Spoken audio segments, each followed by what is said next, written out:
আজকের এই সংসদে অনেক তরুণ সদস্য এখানে আজকে এসেছেন। আমিও বয়সে একটু বেশি হলেও আমিও তরুণ। আমার জীবনে এটা প্রথম এই সংসদে, সুতরাং আমিও তরুণদের একজন। এই দেশের সংসদ এবং সংসদীয় রাজনীতি সত্যিকার অর্থে খুব কম সময়ে কার্যকর ছিল। অল্প যেটুকু সময় ছিল জনগণ তার সুবিধা পেয়েছে। বেশিরভাগ সময় ফ্যাসিজমের কবলে পড়ে এই সংসদ ছিল অনেকটা দামি সংসদ, অকার্যকর।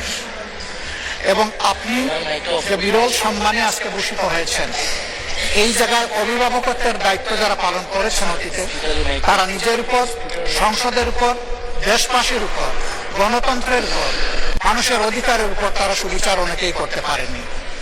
আমরা আশা করি আপনার এই অভিভাবকত্বের জায়গা থেকে, আপনি যদি একটা দল থেকে নির্বাচিত হয়ে সংসদে এসেছেন, কিন্তু ইতিমধ্যেই আপনি ঘোষণা দিয়েছেন যে আপনি জাতীয়তাবাদী দলের স্থায়ী কমিটির সদস্য পদ থেকে পদত্যাগ করেছেন।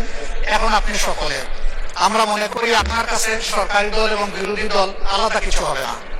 আপনার কাছে আমরা সুবিচার পাব, জাতির কল্যাণে যে কথাগুলো বলতে চাইব সেই কথাগুলো বলার সুযোগ আপনার কাছ থেকে পাব। আপনার নেতৃত্বে এটি একটি গতিশীল সংসদ হবে, এটা আমরা আশা করতে চাই। আমরা আশা করতে চাই অতীতে যে মন্দ নজর সৃষ্টি হয়েছে বিভিন্ন সময়, এটি নতুন করে আর হবে না। আজকের এই সংসদে অনেক তরুণ সদস্য এখানে আজকে এসেছেন।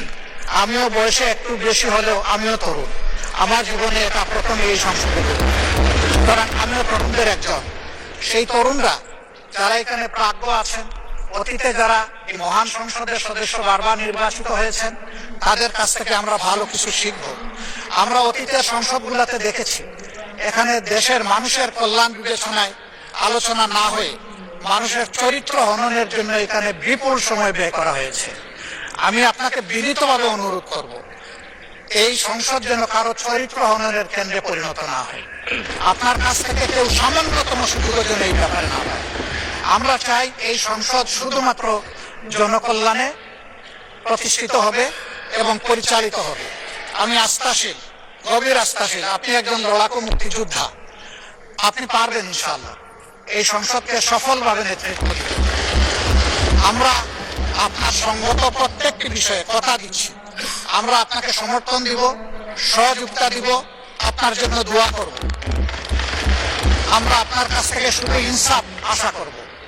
আপনি যদি এই সংসদের উপর ইনসাফ করেন, তাহলে 18 কোটি মানুষের উপর ইনসাফ করা হবে। কারণ রাষ্ট্রের গুরুত্বপূর্ণ 3টি অঙ্গের এটি হচ্ছে সবচেয়ে গুরুত্বপূর্ণ অঙ্গ। এই অঙ্গটা যখন সুস্থ সবলভাবে পরিচালিত হবে, বাকি 2টা অঙ্গ সরাসরি সেইভাবেই কাজ করবে। মাননীয় স্পিকার, আবার বলি, জুলাইয়ের রক্তের উপর দাঁড়িয়ে এই সংসদ, জুলাইয়ের একটা প্রত্যাশা ছিল, একটা মাত্র স্লোগান ছিল, উই ওয়ান্ট জাস্টিস। আমি আবার এটা এখন উচ্চারণ করলাম, উই ওয়ান্ট জাস্টিস। আপনার মাধ্যমে সমাজের সকল অসঙ্গতি, অন্যায়, অপরাধ, দুর্বৃত্তপনা, এটা রাজনৈতিক হোক, অর্থনৈতিক হোক, সাংস্কৃতিক হোক, এই সবগুলার অবসান ঘটবে এই সংসদকে কেন্দ্র করে। এই প্রত্যাশা ব্যক্ত করে আমি আপনার সুস্বাস্থ্য, দীর্ঘ হায়াত কামনা করছি এবং সফল নেতৃত্ব আমি কামনা করছি, যে আপনি অভিভাবক হিসাবে ইনশাআল্লাহ সফলভাবে নেতৃত্ব দিবেন। আল্লাহ হাফিজ। আসসালামু আলাইকুম ওয়া রাহমাতুল্লাহ।